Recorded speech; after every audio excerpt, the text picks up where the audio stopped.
Sebenarnya kayaknya ketuk pertanyaannya, karena kalau urusan pelayanan dan lain-lainnya ini Primo bisa dijawab. Tapi kalau aku mungkin akan jawab pertanyaan kedua bahwa kita berkarya bukan tentang lihat momentumnya, tapi lihat kepada jujuran apa atau keresahan apa yang lagi pengen kita bahas dan kita amplifikasi isunya gitu. Jadi bukan tentang momentum dan lain-lain. Kayak gitu sih.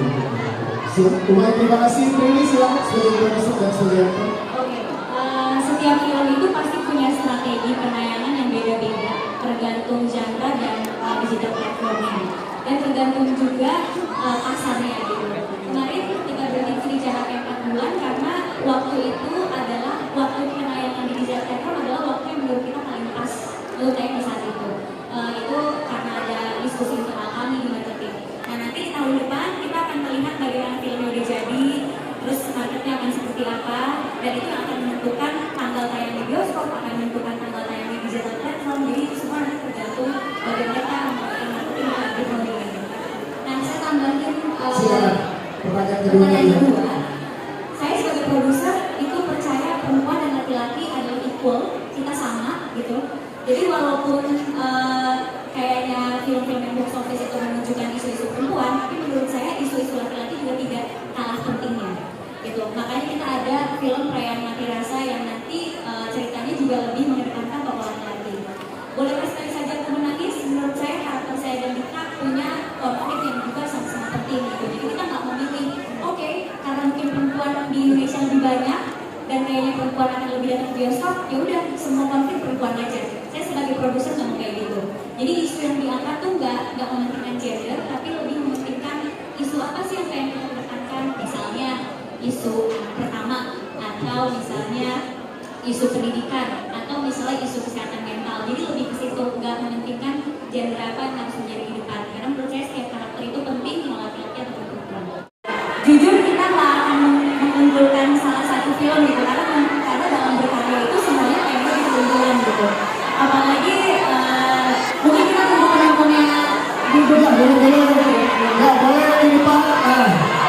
di saat berkarya gitu ya, menentukan judul-judul yang akan kita produksi itu nggak boleh ada oke, ini nih kayaknya yang akan menjadi unggulan, nggak boleh ada yang kayak gitu, karena masing-masing tim kreatif itu harus memberikan yang terbaik di setiap judulnya. Jadi kita nggak mau oke, kayaknya yang unggulan ini deh, kayaknya yang unggulan ini deh, karena menurut kami semua cerita kami itu punya ciri khasnya masing-masing, punya isunya tersendiri, punya keunggulannya sendiri. Jadi nggak mau mengunggulkan salah satu film aja. Terus yang kedua, apakah ini akan mengarah ke festival atau tidak? Yes. Saya sendiri sebagai produser berkarya untuk penonton Indonesia. Festival atau tidak itu adalah bonus dan bagaimana nanti karya dilihat gitu. Tapi dalam membuat cerita, dalam berkarya, tujuan utamanya adalah untuk ditonton sama penonton Indonesia, bukan untuk ke festival gitu. Nanti kalau misalnya tiba-tiba karyanya bisa diterima sama festival, itu bonus dan penghargaan yang akan menjadi luar biasa sekali untuk kami gitu. Tapi fokus kami saat ini hanya ke penonton Indonesia dulu. Dan pertanyaan ketiga tadi adalah tema besar yang sama dari tiga film. Itu tadi paling Ini sudah pertanyaan yang lagi. Dalam penentuan tema. Nah, sebenarnya teknik kreatif sinema itu cara bekerjanya sangat unik sekali ya. Nanti mungkin Umay boleh menambahkan gitu. Kita nggak pernah mantepin temanya satu doang gitu kayak oke 2024 kira-kira temanya apa ya? Nggak ada ketentuan seperti itu sih. Karena di saat kita diskusi cerita, itu ceritanya bisa bergulir sangat dinamis sekali sehingga bisa menciptakan judul-judul yang kita tampilkan gitu. Jadi nggak ada tema khusus yang akan kita tampilkan. Cuma kita memang mengangkat cerita-cerita yang pastinya punya relativitas tinggi dengan penonton Indonesia dan isu-isu yang penting. Mungkin Umay mau menambahkan? Silakan Umay. Bapak sama ya, sama apa yang disampaikan Prilly. Kalau ngomongin unggulan, semua yang kami kerjakan 3 proyek ini insya Allah akan menjadi unggulan Sinemaku. Makanya yang kita usahakan adalah kualitasnya bukan kuantitasnya. Itu sih, itu aja mungkin.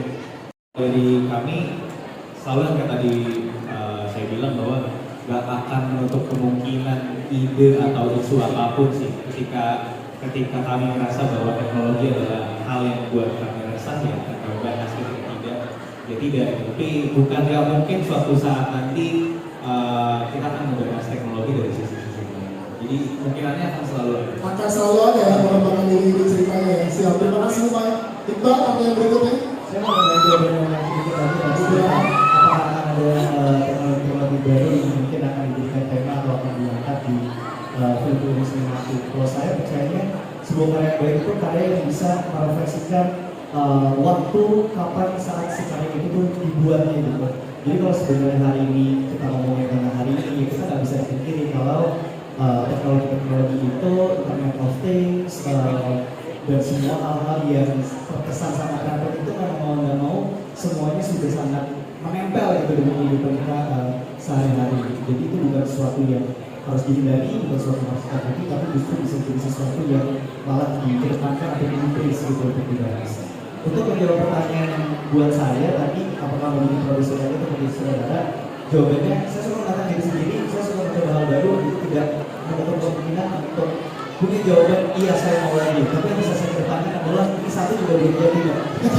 Saya mau fokus dulu, benar-benar menyelesaikan dan juga memastikan bahwa ini bisa jadi platform pembelajaran juga eksplorasi kreatif terutama buat saya pribadi, thanks to Luna dan juga Cinematic Pictures.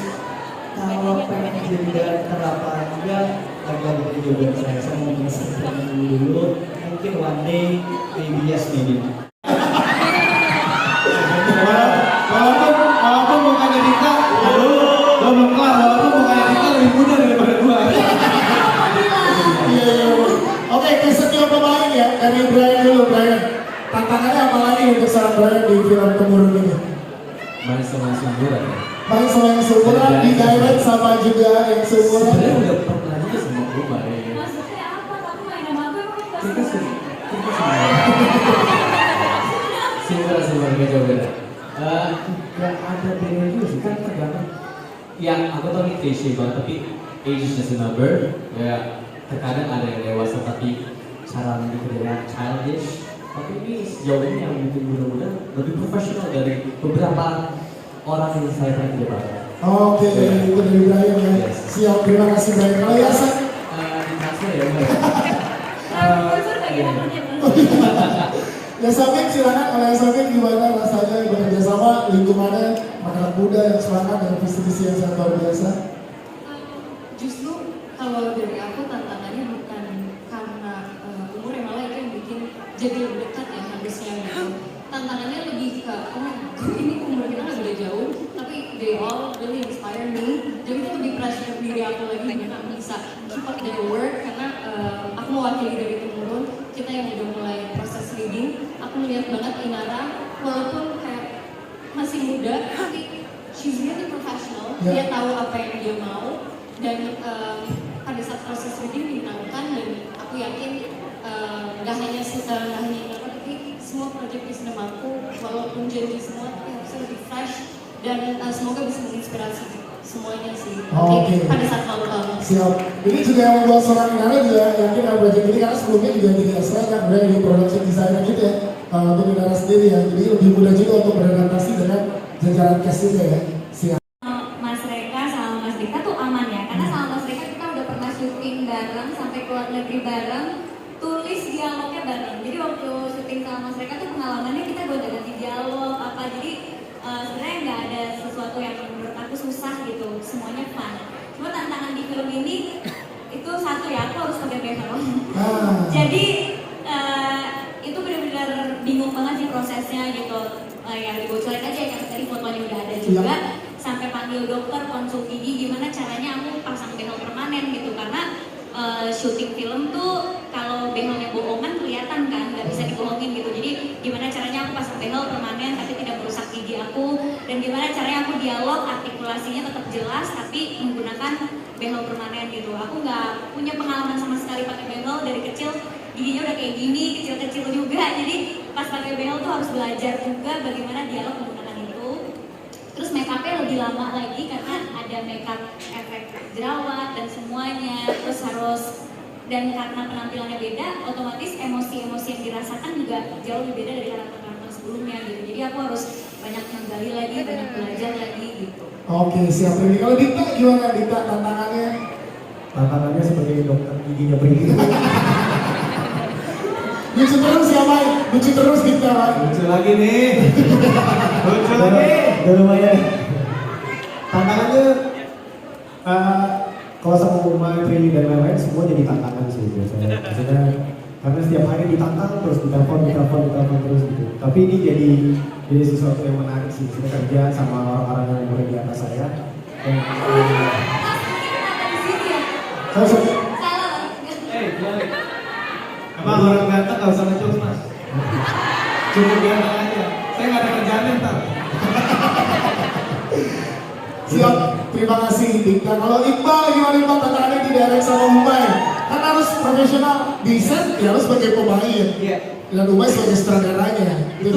Itu sebenarnya mungkin ngejawabnya sebagai pemain, sebagai produser juga gitu, bahwa yang tadi dari sampaikan di awal, kami kenalnya dari pas kami masih benar kecil gitu. Masih di toko ayam itu loh. Dan sekarang bagaimana kami bisa bekerja sama, kayaknya tantangan paling besar mungkin kalau buat saya adalah bagaimana selalu bisa memisahkan dan menempatkan diri, memposisikan diri ketika sedang menjadi teman dan juga saat sedang menjadi seorang pemain yang punya direkturnya adalah Umay Shahab dan juga partner saat membuat film itu sebagai produser gitu. Jadi memposisikan diri itu yang kadang-kadang saya nggak mau itu jadi terlalu tercampur, jadi berusaha menghindari bahasa gampang mungkin baper atau apa namanya merasa itu personal atau apa enggak. Kalau kita lagi meeting, kalau kita lagi brainstorming, yaitu apapun yang terjadi di situ itu semuanya untuk kebutuhan profesional. Yes, jadi semuanya kebutuhan filmnya, kebutuhan pekerjaannya ya. Siap, terima kasih. Secara timeline, ketiga film kami akan syuting tahun ini dan tayang juga tahun ini. Yang akan, jadi siap-siap ya teman-teman, besok ya. Jadi yang pertama akan memulai syuting itu adalah Temurun, lalu disusul dengan Boleh Sekali Saja Menangis dan Payah Mati Rasa. Kenapa urutannya kayak gitu? Karena memang sesuai dengan proses kreatifnya gitu. Temurun itu proses kreatifnya selesai lebih cepat, lalu disusul dengan Boleh Sekali Saja Menangis, lalu Payah Mati Rasa. Dan kita juga sudah memilih tanggal tayang yang juga sesuai dengan masing-masing judul gitu ya, dan hopefully semuanya bisa ke bioskop pada saat kita tayang dan bisa meramaikan film Indonesia, film sinema pictures ini. Umay mau menambahkan, silakan. Saya sama. Karena kerjaan saya begitu aja. Prilly Once, saya sama saya. Oke, berarti bertanya tentang Payah Mati Rasa. Iqbal dan Umay akan jadi bromance atau gimana? Sikat Pak. tunggu tanggal mainnya. Oke, jadi akan ada masing-masing juga akan ada press conference lagi di masing-masing film yang ada diumumkan di hari ini ya. Yes. Selain yang juga Prilly ya.